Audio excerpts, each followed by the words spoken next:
اللہ کے نبی علیہ السلام کے جب سوال کیا یا رسول قیامت کب آئے گی، تو آپ نے فرمایا جب امانت ضائع ہوگی۔ آپ نے فرمایا امانت کیسے ضائع ہوگی؟ آپ نے فرمایا جو عہدے نااہلوں کو دیں گے، عہدے نااہلوں کو دیں گے۔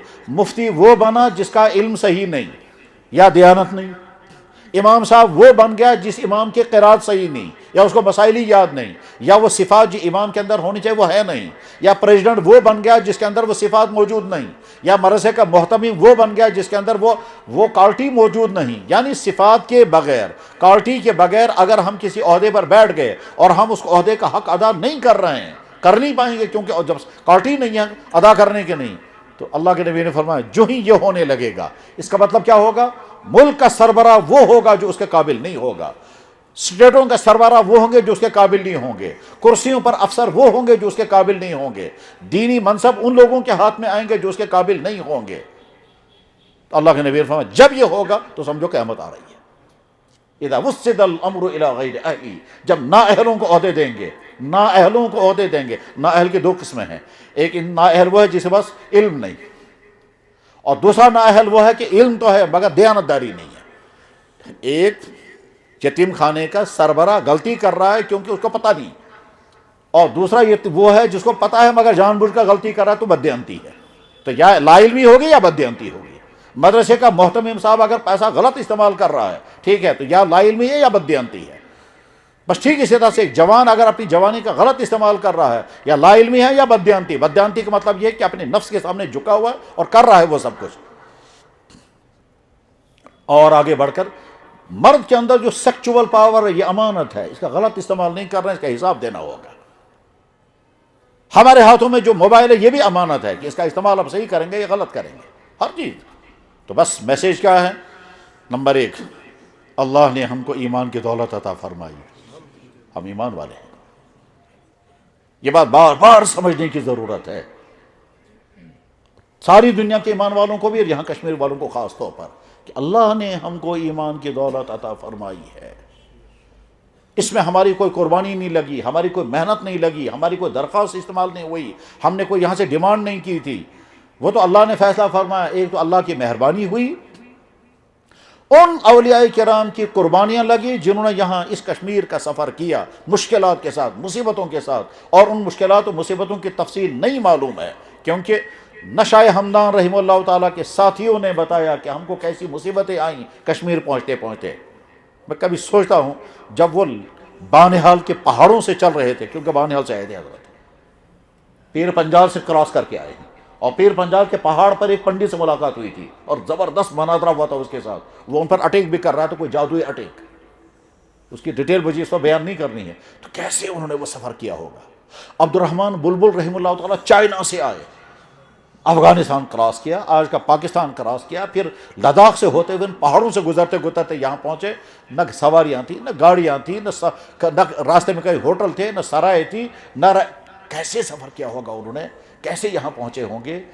لیکن اللہ کا فضل تھا، ان بزرگوں کی قربانیاں تھیں، اور اس زمانے کے ہمارے وہ لوگ جن کی ہم نسلیں ہیں، جن کی ہم نسلیں ہیں، وہ جو ہمارے آبا و اجداد اس زمانے کے تھے، ان کی عقل مندی تھی، ان کی حق شناسی تھی، انہوں نے دامن پھیلایا۔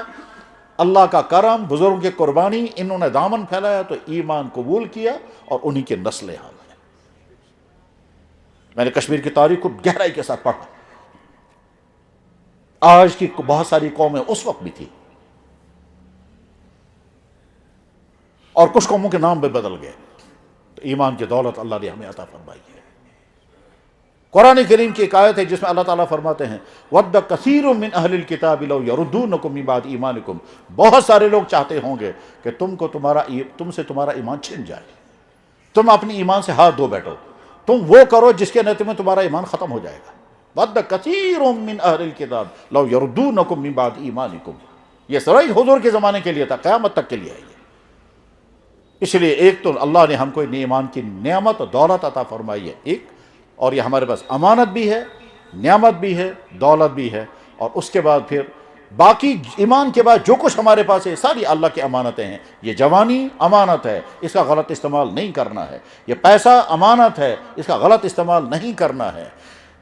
یہ عہدے امانت ہیں، اس کا غلط استعمال نہیں ہونا چاہیے۔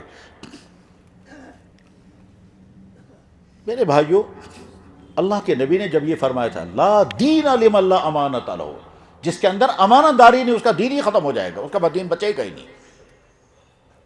جب ہم اپنی ایمان کی حفاظت نہیں کریں گے تو ایمان کی امانت کا ہم نے نقصان کر دیا۔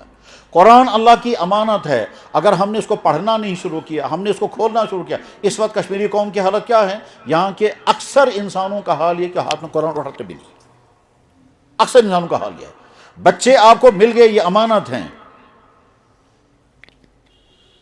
بہت اہم بات میں کہنا جا رہا ہوں، ہر والدین کو سمجھنا ہے، آپ جب اپنے بچوں کو کسی سکول میں لے جا رہے ہیں، کون سے سکول میں لے جا رہے ہیں، آپ کس سکول میں آپ ایڈمیشن کرا رہے ہیں، اس سکول میں کیا کیا ان بچوں سے کرایا جائے گا، یہ امانت ہے۔ ایسا نہ ہو آپ کو حساب دینا پڑے، تم نے ان بچوں کو ان سکولوں میں پہنچایا جن سکولوں میں ان کو کفر کرایا گیا، جن سکولوں میں ان کو کفر پڑھایا گیا، جن کو سکولوں میں، اور تمہیں معلوم تھا یہاں یہی ہوتا، پھر اس کے باوجود تم نے اپنے بچے وہاں ایسے سکولوں میں بھیجے ہیں، اور معصوم بچے جو کفر بھی کریں گے اس کے مجرم والدین ہوں گے۔ بچے امانت ہے، ان سے پوچھو جو بے اولاد ہے۔ ابھی میں جب یہاں آ رہا تھا، ایک آدمی مجھ سے کہہ رہا ایسنا اولادینا اس چاہر میں منگتا انو، ہم چاہتے ہیں ہم لے پالا بچہ لائیں گے، اس کے لیے ہمیں تفصیل بتائیے۔ میں نے کہا جب ملاقات کرو گے آئے گا، وہ آیا ہوگا بھیا۔ تو اللہ نے اگر اولاد عطا فرمائی، یہ امانت ہے، اس امانت کو خوشی کے ساتھ لے لو اور ذمہ داری سمجھو کہ یہ بچہ میرا بگڑنا نہیں چاہیے، اس کا ایمان میں۔ اللہ اکبر، یہاں کشمیر میں کچھ علاقے ایسے ہیں جہاں یتیم بچے، معصوم بچے، ہسپتالوں کے وہ بچے جن کا کوئی وارث نہیں ہوتا، ماں باپ چھوڑ کر چلے جاتے ہیں، ان بچوں کو ایک سینٹر میں لاتے ہیں، اور سینٹر میں لا کر کے جب وہ بچے ذرا بڑے ہو جاتے ہیں، اس کے بعد پھر اعلان ہوتا ہے جن کو بچہ چاہیے یہاں سے لے لو۔ باہر سے آ کے ہیں لوگ اور ان بچوں کو اٹھا کے لے جاتے ہیں، جو ہی بچوں کو اٹھاتے ہیں سب سے پہلے اس کو ٹیکا کرتے ہوئے لے جاتے ہیں۔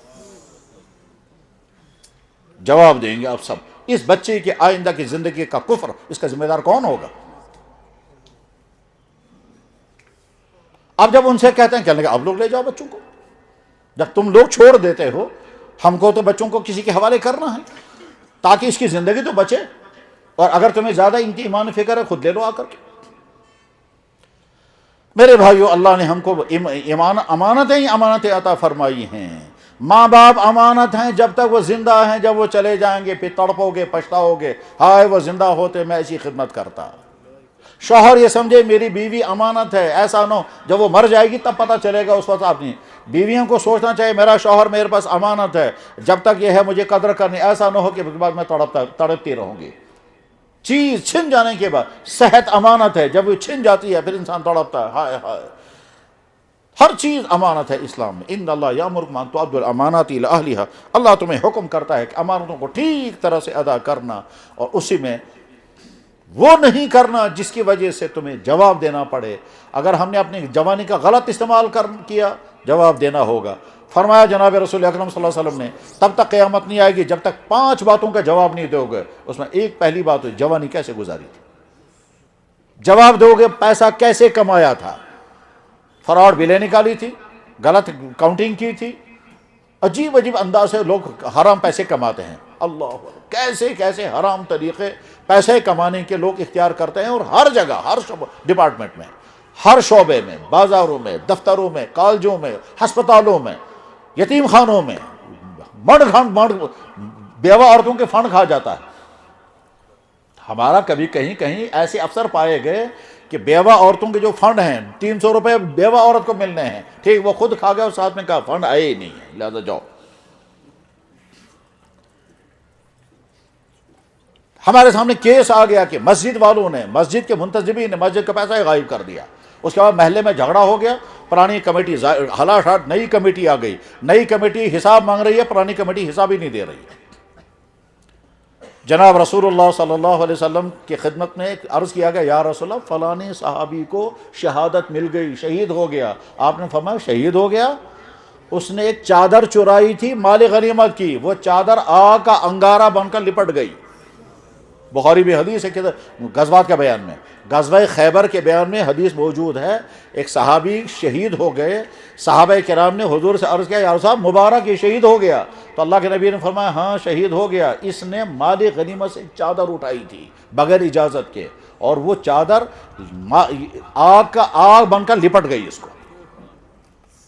وَإِنَّ الشَّمْلَةَ الَّتِي أَخَذَهَا تَشْتَعِلُّ عَلَيْهِ نَارًا، آگ کے شعلے بن کر لپٹ گئی اس کو. ہر انسان سے یتیم کھانے والے کس طرح سے یتیموں کا حق کھا رہے ہیں یا یتیموں کو کھلا رہے ہیں، کہیں کھلانے والے بھی ہیں، کہیں ان کے نام پر خود کھانے والے بھی. دفتروں کے لوگ کس طرح سے فنڈوں کا غلط استعمال کرتے ہیں، یہ ساری امانت ہے. جب امت کے اندر امانت رہے گی تو پھر کہیں کوئی غلطی نہیں ہوگی. دکاندار سمجھے گا کسٹمر میرے پاس امانت ہے، دھوکہ نہیں ہونا چاہیے. افسر سمجھے گا یہ سارے ملازمین میرے ماتحت میرے امانت ہیں، میری طرف سے ان کا ظلم نہیں ہونا چاہیے. ملازم سمجھے گا یہ جو عوام ہمارے پاس آ رہی ہے یہ امانت ہے، ہم کو جو ملازمت ملی ہے یہ امانت ہمارے پاس ہے. ہم اپنی اس عہدے کو، ہم اپنی اس ملازمت کو لوگوں کو ستانے کے لیے استعمال نہیں کریں گے، لوگوں کو راحت پہنچانے کے لیے استعمال کریں گے. ہر چیز امانت ہے. بزرگوں اور دوستو، اعلان یہاں ہوا تھا یہاں مسجد انتظامیہ کی طرف سے کہ یہ جو مجلس آج ہے یہ اصلاحی مجلس ہے. اصلاح کا مطلب کیا ہوتا ہے؟ انسان سنے، سوچے، اپنی خامیاں، اپنی غلطیاں اور ان کو دور کرے. بس میسیج یہی ہے. بار بار غور کریں، میری جوانی ٹھیک گزر رہی ہے الحمدللہ، غلطیاں جہاں ہیں دور کریں.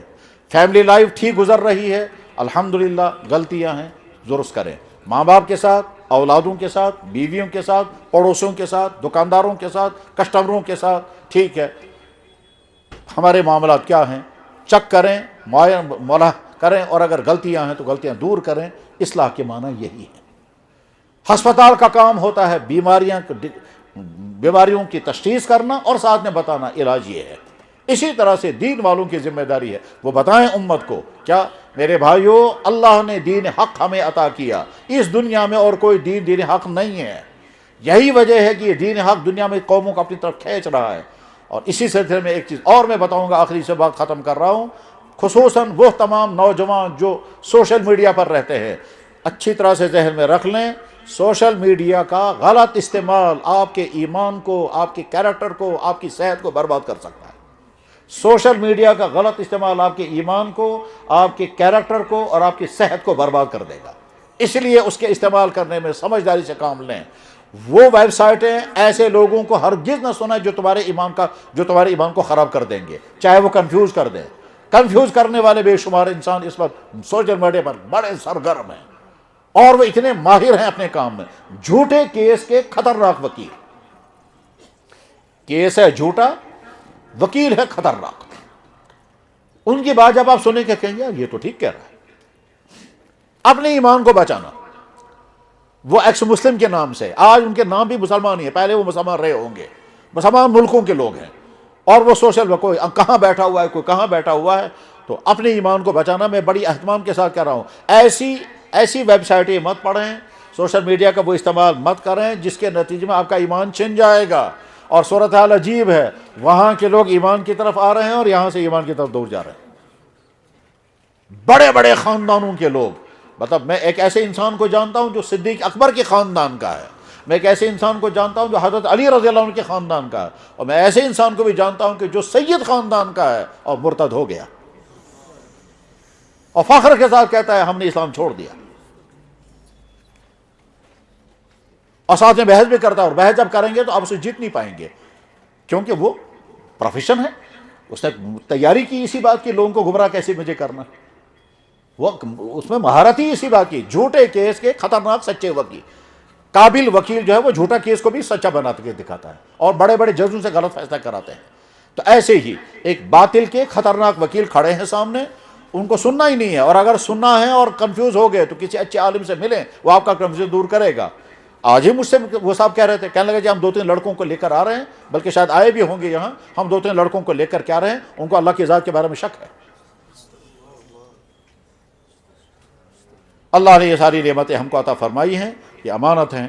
اللہ کرے کہ ہم اس امانت کی حفاظت کریں اور اس امانت کی حفاظت کرنے میں کوتاہی سے بچیں. زندگی میں بار بار خطرناک واقعات، دردناک واقعات انسان سنتا اور دیکھتا ہے. فلانے کو کینسر، فلانے کو کڈنی فیل، فلانے کو یہ ہو گیا، فلانے کو ایکسیڈنٹ ہو گیا، ٹھیک ہے، فلانے کو یہ پریشانی، فلانے کو لاس ہو گیا. اس کو فوراً کہنا چاہیے یا اللہ شکر گزار آپ نے ہم کو بچائے رکھا. جس کو مصیبت آئی اس کو اس مصیبت سے نکال دے، اور کسی کی مصیبت پر کبھی خوش نہیں ہونا چاہیے، کسی کی مصیبت پر کبھی۔ اللہ کے نبی نے فرمایا اگر تم کسی ایمان والے کی مصیبت پر خوش ہو گئے، اصل کیوں گوس ایمس میں سے جی کرمت، یہ جو انسان کرتا ہے نا ایمس میں سے جی کرمت اصل گوس، یہ بہت خطرناک ہے۔ یہ اس میں اللہ کی طرف سے کبھی فیصلہ آ سکتا ہے کہ تم کو، اس کو تو مصیبت سے نکالے گا اور تم کو پھنسا دے۔ فوراً کہنا چاہیے یا اللہ جس کو مصیبت ہی آئی ہے یا اللہ اس پر رحم۔ آپ نے ابھی سنا ہسپتال میں فلانا بیمار، کیا سا دلیل دم ایکسیڈنٹ کو مت، ہائی ہائی ہائی ہائی کرنے کے بجائے فوراً کہو یا اللہ میں شکر پڑھتا ہوں آپ نے میری حفاظت فرمائی، جس کے بارے میں نے سنا اس پر میں رحم فرما۔ یہ سکھایا ہم کو جناب رسول اکرم صلی اللہ علیہ وسلم نے۔ دعا یہ ہے الحمدللہ الذی عافانی مما ابتلاہ فیہ، شکر کرتا ہوں اس اللہ کا جس نے مجھے بچایا اس مصیبت سے جس مصیبت میں فلاں مبتلا ہو گیا۔